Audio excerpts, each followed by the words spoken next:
Assalamualaikum warahmatullahi wabarakatuh. Halo teman-teman, perkenalkan nama saya Vina Yualifah, mahasiswa program studi pendidikan agama Islam, Fakultas Tarbiyah dan Ilmu Keguruan, Universitas Islam Negeri Profesor Kiai Haji Saifuddin Zuhri, Purwokerto.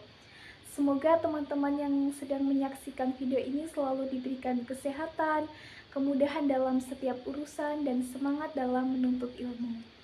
Video ini saya buat sebagai tugas akhir mata kuliah yang diampu oleh Bapak Ishak Suryo Nugroho MSI selaku dosen pengampu mata kuliah ilmu kalam. Pada video ini saya akan membahas tentang pengertian ilmu kalam, peristiwa terbunuhnya Utsman bin Affan yang berujung terjadinya perang Siffin, aliran Jabariyah dan Qadariyah beserta landasan ayatnya, serta persamaan dan perbedaan ilmu kalam, tasawuf, dan pernahkah kita membayangkan bahwa di balik perkembangan peradaban Islam yang begitu besar, pernah terjadi perbedaan pandangan, perdebatan, bahkan konflik yang melahirkan banyak pemikiran dalam Islam? Pernahkah kita bertanya, apakah manusia memiliki kebebasan sepenuhnya dalam menentukan perbuatannya sendiri, atau semua yang terjadi dalam hidup ini adalah ketentuan dari Allah? Dan mengapa para ulama itu mempunyai pendekatan yang berbeda dalam memahami persoalan akidah dan ketuhanan? Pertanyaan-pertanyaan tersebut menunjukkan bahwa memahami agama tidak hanya memerlukan keimanan, tetapi juga pemikiran, pemahaman, dan pengkajian yang mendalam. Oleh karena itu, saya mengajak teman-teman semua untuk mempelajari salah satu cabang ilmu dalam Islam yang sangat penting, yaitu ilmu kalam. Melalui kajian ilmu kalam, kita diajak untuk tidak hanya memahami ajaran Islam secara tekstual, tetapi juga memahami bagaimana para ulama menggunakan dalil seperti Al-Quran, hadis, serta pemikiran rasional dalam menjelaskan persoalan-persoalan keimanan. Selain itu, kita juga dapat mengetahui berbagai peristiwa penting dalam sejarah Islam yang memberikan pengaruh besar terhadap perkembangan peradaban Islam. Oleh karena itu, simak video ini sampai selesai agar kita dapat memahami materi dengan baik dan mengambil hikmah dari setiap pembahasannya. Yang pertama, pengertian ilmu kalam secara bahasa dan istilah. Yang pertama, pengertian ilmu kalam secara bahasa. Secara bahasa, ilmu kalam berasal dari dua kata dalam bahasa Arab, yaitu adalah ilmu. Ilmu yang berarti adalah pemahaman ataupun pengetahuan, dan kalam yang berarti adalah perkataan, pembicaraan, atau dialog. Jadi, ilmu kalam dapat diartikan sebagai ilmu yang mempelajari suatu persoalan melalui pembahasan, diskusi, dan penjelasan dengan menggunakan argumentasi. Mengapa disebut kalam atau pembicaraan? Karena para ulama terdahulu banyak membahas masalah keimanan melalui dialog dan perdebatan ilmiah. Mereka juga saling berdiskusi untuk mencari pemahaman yang benar tentang ajaran Islam dan menjawab berbagai pertanyaan yang muncul di tengah masyarakat. Oleh karena itu, ilmu kalam sering dikaitkan sebagai kegiatan berdiskusi atau berdebat untuk menjelaskan dan mempertahankan ajaran Islam, terutama yang berkaitan dengan masalah keimanan. Dengan kata lain, secara bahasa, ilmu kalam adalah ilmu yang menggunakan pembicaraan dan pemikiran untuk menjelaskan persoalan-persoalan keimanan. Selanjutnya, pengertian ilmu kalam secara istilah. Secara istilah, ilmu kalam adalah ilmu yang membahas tentang akidah atau keyakinan dalam Islam, seperti keyakinan kepada Allah, para nabi, malaikat, kitab-kitab Allah, hari akhir, serta qada dan qadar dengan menggunakan dalil dari Al-Quran, hadis, ataupun pemikiran yang logis. Mudahnya, ilmu kalam adalah ilmu yang membantu kita memahami mengapa kita harus beriman dan bagaimana mempertahankan keyakinan tersebut dengan dasar yang kuat. Misalnya kita sebagai seorang muslim, kita percaya bahwa Allah itu ada, namun di dalam ilmu kalam kita itu tidak hanya diajarkan untuk percaya begitu saja, kita juga diajak untuk berpikir dan memahami tanda-tanda kekuasaan Allah melalui penciptaan alam semesta, pergantian siang dan malam, serta keteraturan kehidupan yang menunjukkan adanya Sang Pencipta. Begitu juga ketika kita meyakini adanya hari akhir, ilmu kalam membantu kita memahami bahwa kehidupan di dunia ini tidak mungkin berakhir tanpa adanya pertanggungjawaban atas segala perbuatan manusia. Oleh karena adanya kehidupan setelah mati menjadi bagian dari keyakinan yang harus dipahami dan juga diyakini. Yang kedua, peristiwa terbunuhnya Utsman bin Affan dan penyebab-penyebabnya sehingga terjadinya perang Siffin pada masa pemerintahan Ali bin Abi Thalib. Teman-teman, sejarah Islam tidak selalu diisi oleh kemenangan dan juga kejayaan. Ada juga masa-masa sulit yang menjadi ujian besar bagi umat Islam. Salah satu ujian terbesarnya adalah terbunuhnya Khalifah Utsman bin Affan, yang menjadi awal munculnya perpecahan dan konflik di antara umat Islam. Apa teman-teman mengetahui siapa Utsman bin Affan? Utsman bin Affan adalah khalifah ketiga setelah Abu Bakar Asy-Syiddiq dan Umar bin Khattab. Beliau adalah sahabat Nabi yang dikenal dengan orang yang dermawan, lembut, dan memiliki akhlak yang baik. Selama masa pemerintahannya, wilayah Islam berkembang sangat luas, mencakup daerah Asia dan Afrika. Salah satu jasa terbesar beliau adalah mengumpulkan dan menyatukan penulisan Al-Quran dalam satu mushaf standar yang kemudian dikenal dengan Mushaf Utsmani. Berkat usaha beliau, bacaan Al-Quran di berbagai wilayah Islam menjadi seragam sehingga terhindar dari berbagai perbedaan yang dapat menimbulkan perselisihan. Namun di balik kemajuan tersebut muncul tantangan yang tidak mudah. Semakin luas wilayah Islam, semakin sulit pula mengatur pemerintahan. Pada masa itu belum ada teknologi seperti telepon, internet, atau transportasi modern. Jika ada masalah di suatu daerah, berita tersebut membutuhkan waktu yang lama untuk sampai ke Madinah. Begitu pula ketika khalifah memerintahkan pemerintah, masyarakat di daerah-daerah yang jauh tidak langsung menerimanya. Keadaan ini menyebabkan pengawasan pemerintah pusat terhadap daerah-daerah menjadi kurang maksimal. Di beberapa wilayah mulai muncul ketidakpuasan dari masyarakat. Sebagian masyarakat merasa bahwa masalah mereka tidak segera mendapatkan perhatian dari pemerintah. Ada juga yang merasa bahwa beberapa pejabat daerah tidak menjalankan tugasnya dengan baik. Untuk membantu mengelola wilayah Islam yang semakin luas, Utsman mengangkat beberapa kerabatnya dari Bani Umayyah untuk menduduki jabatan penting sebagai gubernur di beberapa daerah. Dari sudut pandang Utsman, keputusan ini diambil karena beliau mempercayai kemampuan dan pengalaman mereka dalam menjalankan pemerintahan. Namun tidak semua orang memahami alasan tersebut. Sebagian masyarakat menganggap kebijakan ini adalah bentuk pilih kasih dan nepotisme. Mereka beranggapan bahwa Utsman lebih makan keluarganya daripada orang lain.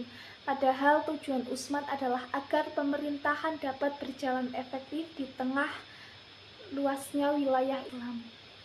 Dari sinilah muncul berbagai kritik dan protes terhadap pemerintahan beliau. Dari yang awalnya ketidakpuasan dari beberapa daerah saja, lambat laun semakin meluas. Situasi menjadi semakin rumit karena ada orang-orang yang sengaja menyebarkan berita hoaks dan berita bohong. Mereka menyebarkan isu bahwa Khalifah Utsman tidak lagi memimpin secara adil dan lebih mementingkan keluarganya daripada kepentingan umat Islam. Pada masa itu, berita yang tersebar dari mulut ke mulut sangat mudah dipercaya. Banyak masyarakat yang tinggal jauh dari Madinah tidak mengetahui keadaannya sebenarnya. Mereka hanya mendengar cerita dari orang lain tanpa mencari tahu kebenaran terlebih dahulu.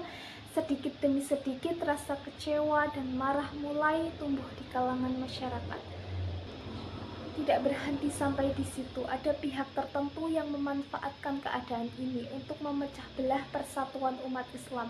Mereka terus menghasut masyarakat agar melawan pemerintahan Utsman. Mereka menyebarkan berbagai tuduhan dan meyakinkan masyarakat bahwa pemerintahan Utsman sudah tidak layak dipertahankan. Sebagai akibat hasutan tersebut, sekelompok orang dari Mesir, Kufah, Basrah datang ke Madinah. Pada awalnya mereka ingin menyampaikan keluhan dan tuntutan mereka kepada khalifah. Sebagai seorang muslim yang terkenal sabar dan lembut, Utsman sebenarnya tidak menolak untuk mendengarkan keluhan mereka. Namun keadaan sudah terlanjur dipenuhi emosi dan hasutan. Sebagian pemberontak tidak lagi datang untuk mencari solusi, tapi sudah memiliki niat untuk menjatuhkan pemerintahan Utsman. Akhirnya mereka mengepung rumah Khalifah Utsman bin Affan selama beberapa hari. Rumah beliau dijaga ketat sehingga orang-orang yang ingin masuk dan keluar menjadi kesulitan.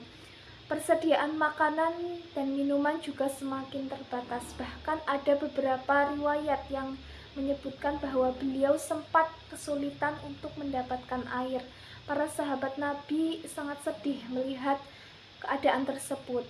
Mereka merasa tidak pantas bahwa seorang khalifah dan sahabat Rasulullah diperlakukan seperti itu. Banyak sahabat yang siap mengangkat senjata untuk membela beliau. Di antara mereka adalah Hasan bin Ali, Husain bin Ali, Abdullah bin Zubair, dan sahabat-sahabat lainnya. Mereka siap mempertaruhkan nyawa demi menjaga keselamatan Khalifah Utsman bin Affan. Akan tetapi Utsman justru melarang mereka melakukan perlawanan.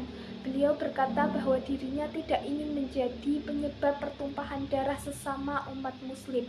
Beliau juga tidak ingin Madinah berubah menjadi medan peperangan hanya untuk membela dirinya.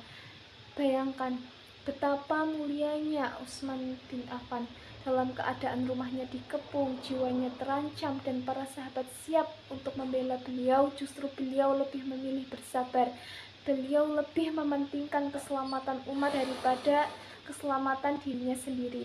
Hari demi hari pengapungan terus berlangsung. Suasana di Madinah semakin mencekam. Para sahabat khawatir sesuatu yang buruk akan terjadi. Tetapi Utsman tetap memilih tenang dan menyerahkan segala urusannya kepada Allah Subhanahu wa taala. Setelah wafatnya Utsman bin Affan, keadaan umat Islam semakin kacau. Mereka membutuhkan pemimpin baru dan akhirnya Ali bin Abi Thalib dibaiat menjadi khalifah keempat. Namun Ali mewarisi keadaan yang sangat sulit. Persatuan umat Islam semakin kacau dan masyarakatnya sedang berduka dan marah atas terbunuhnya Utsman. Namun di sisi lain Muawiyah bin Abu Sufyan yang saat itu sedang menjabat sebagai gubernur menuntut agar para pembunuh Utsman segera dihukum dan ditangkap. Sementara itu Ali bin Abi Thalib memiliki pandangan yang berbeda. Menurut beliau keadaan masih sangat tidak stabil. Para pemberontak masih bercampur dengan masyarakat dan situasi politik masih kacau. Jika hukuman langsung dilaksanakan, dikhawatirkan justru akan menimbulkan perang yang lebih besar. Hingga pada suatu hari para pemberontak berhasil masuk ke rumah beliau. Pada saat itu Utsman bin Affan sedang membaca Al-Quran. Dalam usia yang sudah lanjut, beliau tidak melawan dan tidak pula menyuruh orang lain untuk membelanya. Hingga akhirnya para pemberontak membunuh beliau pada saat keadaan sedang membaca Al-Quran. Peristiwa itu terjadi pada 35 Hijriah atau 656 Masehi. Peristiwa ini menjadi peristiwa yang membuat Islam sangat terpukul. Banyak sahabat yang merasa sedih dan merasa kehilangan. Mereka tidak menyangka bahwa seorang khalifah yang terkenal soleh, lembut, dan banyak berjasa bagi umat Islam akhirnya wafat di tangan sesama kaum muslim. Jadi sebenarnya Ali dan Muawiyah mempunyai tujuan yang sama, yaitu ingin menegakkan keadilan bagi Utsman bin Affan. Muawiyah ingin hukuman segera dilaksanakan, sedangkan Ali ingin menenangkan keadaan terlebih dahulu, baru setelah itu mencari dan menghukum para pelaku. Namun karena perbedaan pendapat tersebut tidak menemukan jalan keluarnya, akhirnya kedua pihak tersebut bertemu di daerah yang bernama Siffin, yaitu dekat sungai Eufrat.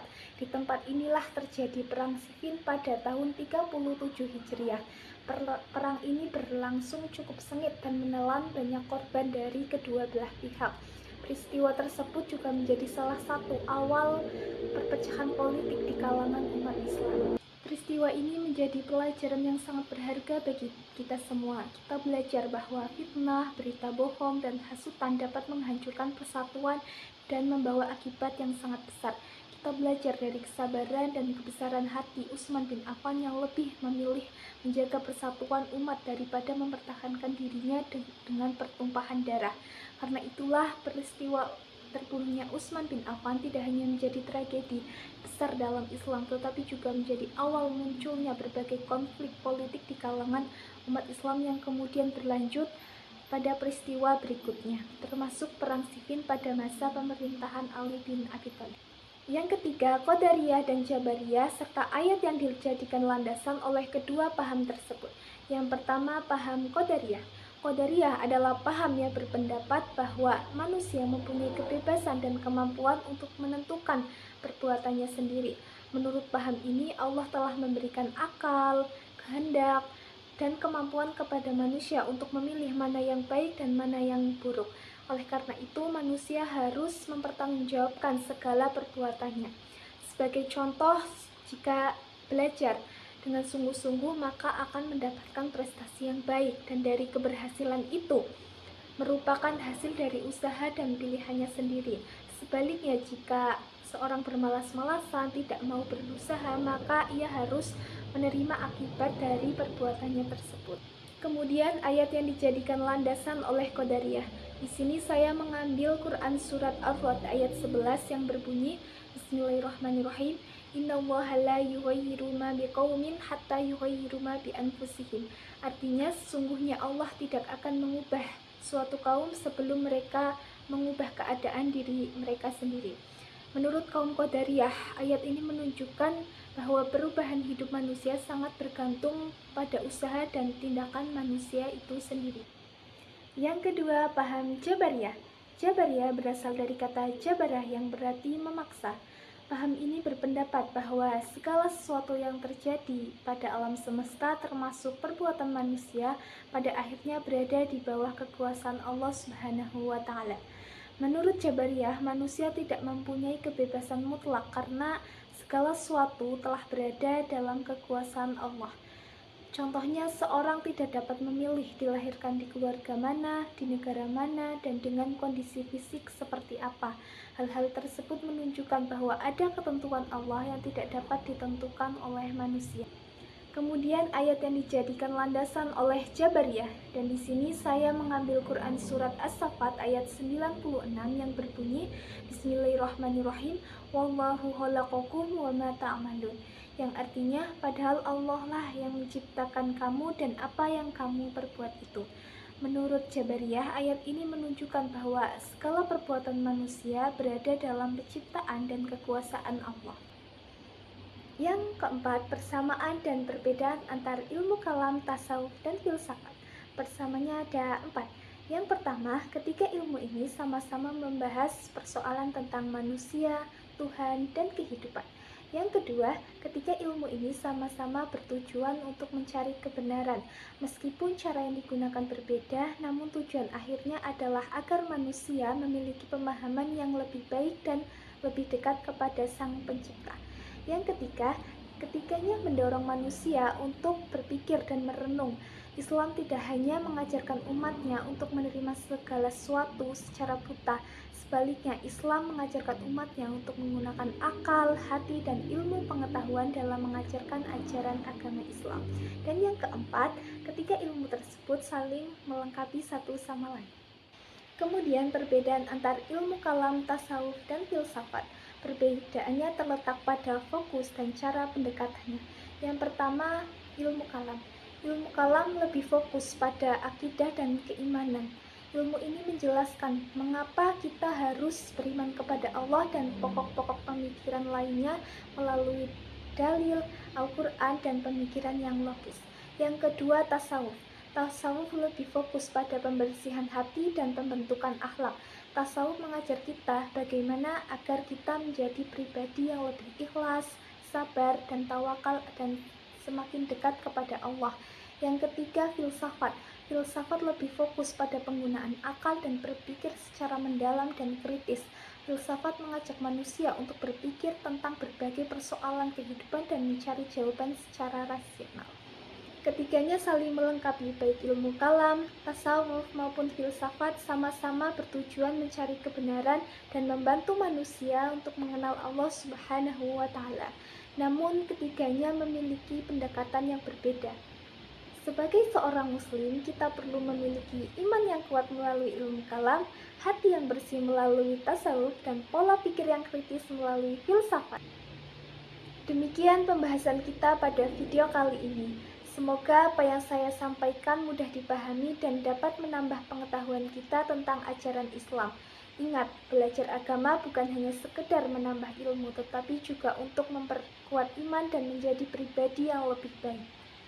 Terima kasih telah menonton video ini sampai akhir. Tetap semangat belajar dan terus mencari ilmu, karena setiap ilmu yang bermanfaat akan menjadi cahaya bagi kehidupan kita. Wassalamualaikum warahmatullahi wabarakatuh. Bye-bye.